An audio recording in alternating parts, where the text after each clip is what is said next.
What's up, YouTube? This is Too Raw for TV. So, all of a sudden, Liz Cheney is the toast of the town.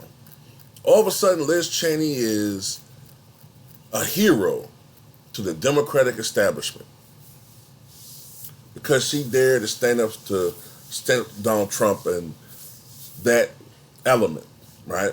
Now, don't get me wrong. I can understand why she does despise him.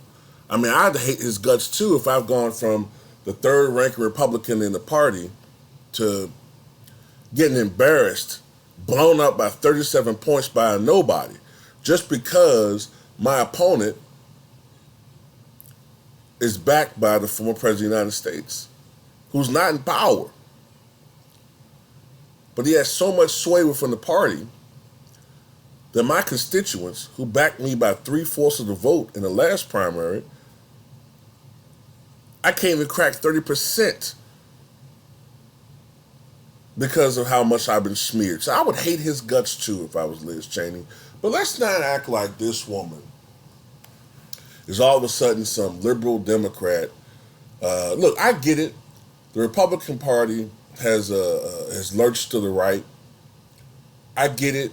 A lot of former rhinos, liberal Republicans, are now in the Democratic Party.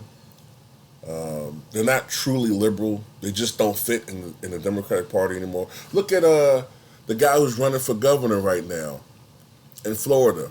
He's going to be running against Ron DeSantis, Charlie Crist. He was a Republican. 10 years ago, he was a Republican. Now he's a Democrat because guess what? The party has just gone too far to the right. So we don't even have real Democrats in the party anymore. The days of Hubert Humphrey and Bobby Kennedy and Walter Mondale,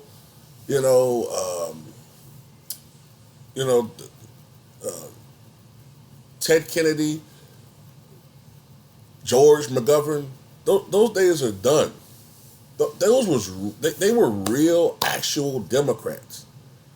These guys are only in that party because the Republicans kicked them the fuck out. And they don't have people like me or you in their best interest. Just Wall Street. But anyway, she's no different. Wall Street ass kisser. But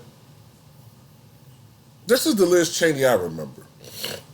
This is the Liz Cheney that is all for torture. She's come out constantly and says she's for torture, or as she calls it, enhanced interrogation, right? This is the same woman who's part of the element of the party, the former leaders of the party who've been kicked out by Trump, who lied to us about going to war, knowingly lied to us, which led to the needless deaths of over 4,000, approaching 5,000 U.S. soldiers. You know, a lot of people criticize the first Bush for not going all the way and taking out Saddam Hussein. They criticized him for that. Not gonna do it. Wouldn't be prudent in this juncture to go take out Saddam. Wouldn't be the right choice. But he was proven correct because look what happened when we did go all the way. You know what I'm saying? The scab that was on Iraq opened up all these undergroups, these religious factions that have been held under control by Saddam's brutal hand. He was brutal, but he knew his people. He knew what the fuck. Democracy isn't going to work in every country. It didn't work there. It hasn't worked. And it's been, Iraq has been a thorn in the Middle Eastern side more so since Saddam has been toppled from power than before. Saddam was just bullshitting about having chemical or nuclear weapons. He had to do that. He had to do that as a bargaining chip to keep Iran the fuck out of there, to keep other countries from fucking with him. So he had to do that. But it's funny, our intelligence works so well with other countries, so why the fuck were we so off? Because they didn't give a fuck about the intelligence. They just wanted, that was all about Bush wanting to topple Saddam because he tried to kill his daddy. Oh, you don't know about that, do you? Well, some of you probably know that, but yeah, back in 1997, if I'm not mistaken, former President George H.W. Bush was in some country in South America. I think it was either South America or Central America. And they got intelligence that there was a bomb, if I'm not mistaken, that was set to detonate while he crossed the bridge, or when he was expected to be in that vicinity. And had he been on that bridge, it would have killed him. And it comes to find out that, if my details are correct, Saddam paid those people to do that. So that was all on Bush to take that motherfucker out. It was personal. I would have did the same thing. But not at the expense of 5,000 soldiers. This is the same group of people who lied to us about all of that, used the fear that we had immediately after 9/11, which may or may not have been an inside job. I'll just say that. Used that fear to pass the Patriot Act and other shit to slowly take away our civil liberties. Not to mention the fact that, look, Trump brags about being able to shoot someone in the face and get away with it. Dick Cheney did. And the person he shot in the face apologized to him for being in the way of his gun. Basically. Not to mention your father's a fucking war criminal. 2 times over. As vice president and as secretary of defense.